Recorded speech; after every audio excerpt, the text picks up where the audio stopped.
Bismillahirrahmanirrahim. Assalamualaikum warahmatullahi wabarakatuh. Perkenalkan, kami dari kelompok 1 mata kuliah organisasi komputer dengan anggota Agus Aris Nugraha, Agus Syahril Mubarak, Ajeng Tresnawati, Alif Alpinas, Amir Mardiansa, dan Alan Andriana, dan saya Agus Haris. Kami di sini akan mempresentasikan tugas mata kuliah organisasi komputer dengan materi yaitu memori. Baik, langsung saja ke materi. Saya Alif Alpinas selaku pemateri pertama akan menyampaikan materi tentang memori. Memori atau yang disebut sebagai memori fisik ataupun memori internal adalah media yang menyimpan data atau informasi sementara pada komputer. Memori merupakan komponen yang penting di dalam suatu komputer yang berada di dalam CPU, Central Processing Unit. Memori ini akan menyimpan setiap program dan data yang diproses oleh prosesor. Adapun data atau informasi yang disimpan di dalam memori ini bersifat sementara karena data hanya akan tersimpan selama komputer menyala atau hidup. Jadi ketika komputer dimatikan, maka data yang disimpan di memori akan hilang. Oleh karena itulah, sebelum Anda mematikan komputer, simpanlah semua data Anda ke dalam media penyimpanan permanen, tetap di media penyimpanan berbasis disk seperti hard disk atau floppy disk. Berikut di bawah ini beberapa jenis memori fisik atau internal. 1. RAM, Random Access Memory. RAM digunakan untuk menyimpan data sementara yang dapat segera diakses oleh prosesor saat diperlukan. Karena bersifat sementara, maka ketika komputer dimatikan, maka data akan juga terhapus. Penyimpanan data dilakukan secara acak dan pengaksesan data oleh prosesor juga dilakukan secara acak. 2. ROM, Read Only Memory. ROM adalah media penyimpanan data yang bersifat permanen dan tidak memungkinkan data di dalamnya dapat dimodifikasi. Artinya, data pada ROM hanya dapat diakses dan dibaca oleh pengguna tanpa bisa dimodifikasi. Vendor komputer yang akan menyediakan ROM pada komputer yang berisi program ataupun data pada komputer, ROM umumnya disebut sebagai BIOS, Basic Input Output System, atau ROM BIOS. 3. SRAM, Static Random Access Memory. SRAM merupakan jenis RAM yang menyimpan data di dalamnya selama komputer masih menyala. Berbeda dengan DRAM yang perlu disegarkan secara periodik, kemampuan tersebut dikarenakan SRAM dirancang menggunakan transistor atau tanpa kapasitor. Pastinya SRAM lebih mahal dan lebih cepat dibandingkan DRAM. 4. DRAM atau singkatan dari Dynamic Random Access Memory. DRAM merupakan jenis RAM yang banyak digunakan di dalam komputer sebagai memori utama yang harus dikategorikan oleh CPU secara berkala agar data di dalamnya tidak hilang. DRAM ini lebih lambat dari SRAM. 5. SDRAM atau singkatan dari Synchronous Dynamic Random Access Memory. SDRAM adalah jenis DRAM memori komputer dinamis yang termasuk memori komputer solid state yang telah disinkronisasi oleh clock system di mana kecepatannya lebih tinggi dari DRAM. 6. CMOS atau singkatan dari Complementary Meta-Oxide Semiconductor. CMOS adalah sebuah chip dari rangkaian terintegrasi yang digunakan di mikroprosesor, RAM statis, pengontrol mikro, dan sirkuit logika digital lainnya. CMOS sendiri merupakan bagian dari ROM, bukan hanya di sirkuit digital. CMOS juga digunakan di sirkuit analog seperti pengubah data, sensor gambar, dan terminal terintegrasi. Chip ini menggunakan baterai sebagai sumber dayanya. Nah, di CMOS inilah berbagai pengaturan dasar komputer dilakukan dan disimpan seperti memuat sistem operasi, dan pengaturan tanggal dan jam sistem. 7. DIMM Dual Inline Memory Module. DIMM terdiri dari serangkaian sirkuit terpadu DRAM. Modul-modul tersebut dipasang pada papan sirkuit dan didesain untuk digunakan pada komputer personal, server, dan workstation. Terdiri dari dua kecepatan, yaitu 00 MHz dan 133 MHz. Yang ke-8, cache memory. Cache memory merupakan memori yang berukuran kecil, bersifat sementara, dan berkecepatan tinggi yang digunakan untuk menyimpan data ataupun instruksi yang seiring diakses. Cache memory menjembatani aliran data di antara prosesor dengan memori utama atau RAM yang biasanya berkecepatan rendah.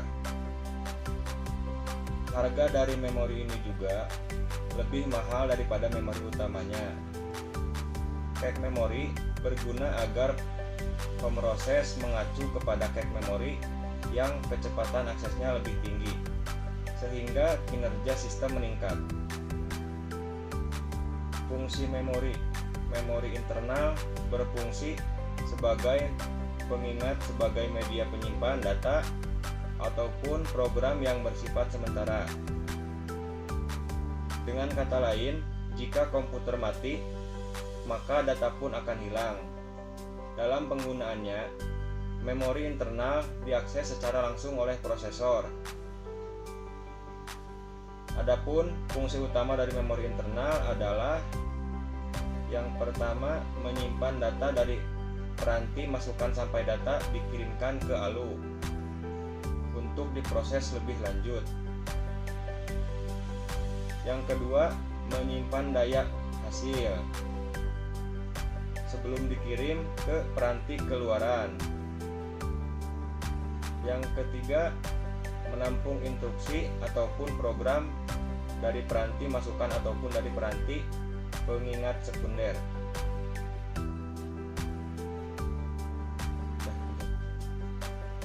Di sini saya akan menjelaskan karakteristik memori. Karakteristik memori yang pertama di lokasi memori.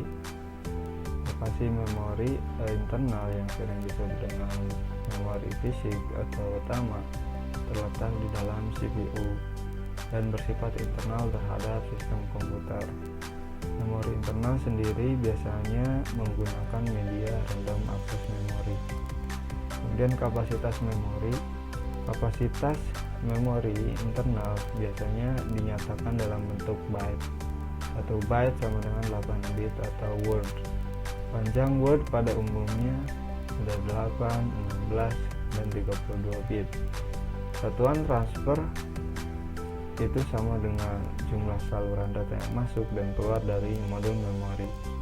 Untuk memori internal atau memori utama, satuan transfer adalah jumlah bit yang dibaca atau dituliskan ke dalam memori pada saat itu juga.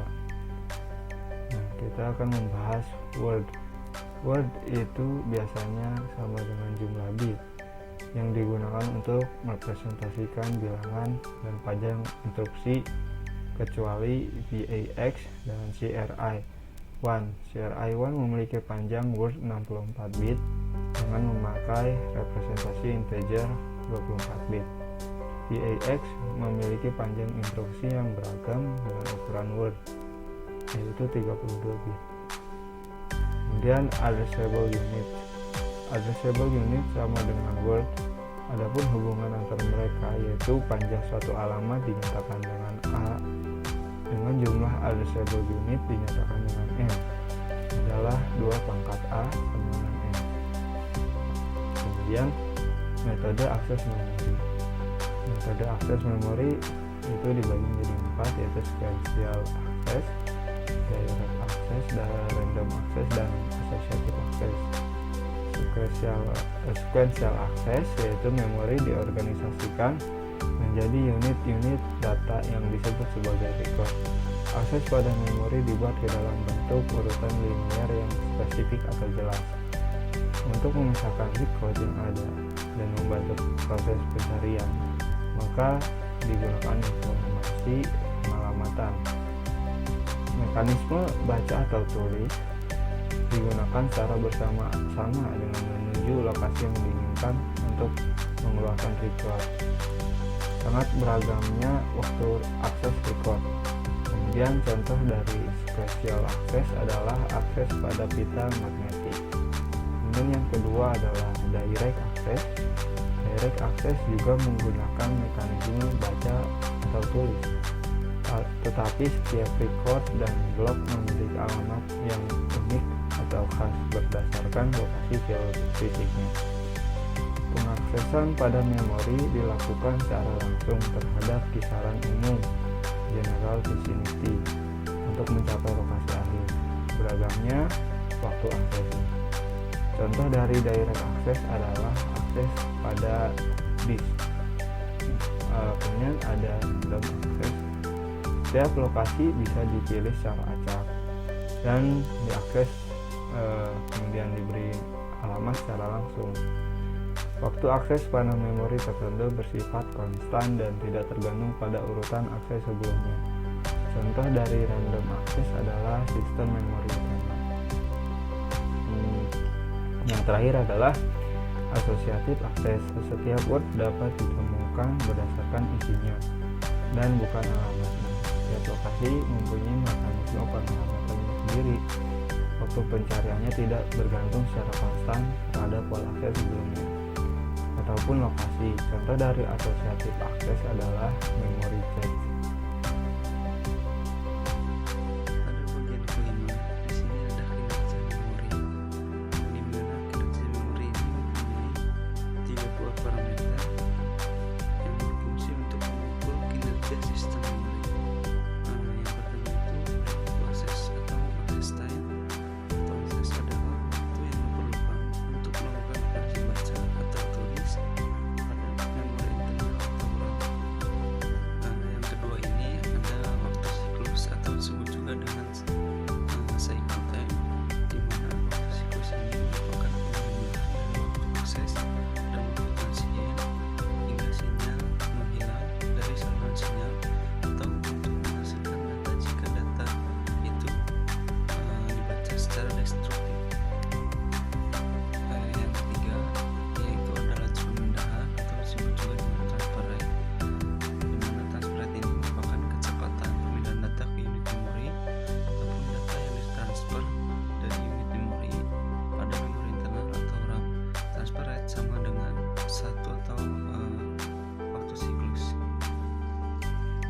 Cara kerja memori. Memori berbentuk seperti sel yang terdiri dari sepotong kecil informasi.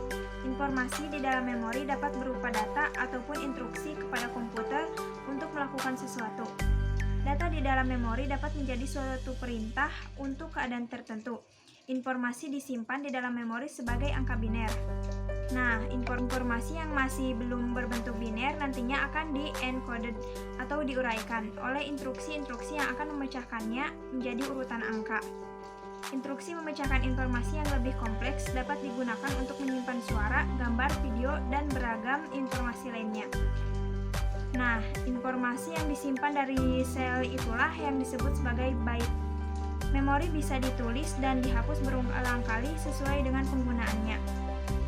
Setiap alamat dari lokasi memori dituliskan dalam bilangan heksadesimal atau basis 16. Kemudian CPU akan melacak lokasi tersebut lalu membaca dan menulis data.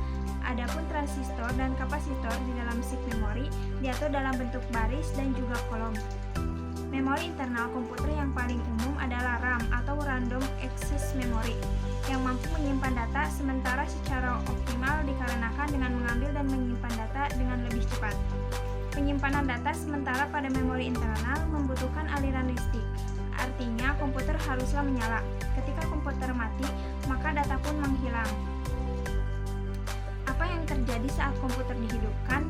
Nah, saat komputer dinyalakan, beban BIOS atau Basic Input Output System dan ROM atau Read Only Memory dan Controller Memory mengecek semua alamat memori guna memastikan tidak ada error di dalamnya. Pada proses ini, BIOS akan menyediakan informasi dasar tentang perangkat penyimpanan, susunan boot, dan juga komponen lainnya. Kemudian sistem operasi akan dimuat dari hard drive ke sistem RAM sehingga memungkinkan CPU untuk mempunyai akses langsung ke sistem operasi. Jadi, setiap aplikasi yang dijalankan pada komputer akan dimuat ke dalam RAM. Dengan adanya komputer, maka proses transfer data dapat menjadi lebih cepat. Baik, terima kasih kepada rekan-rekan yang sudah menyampaikan materi.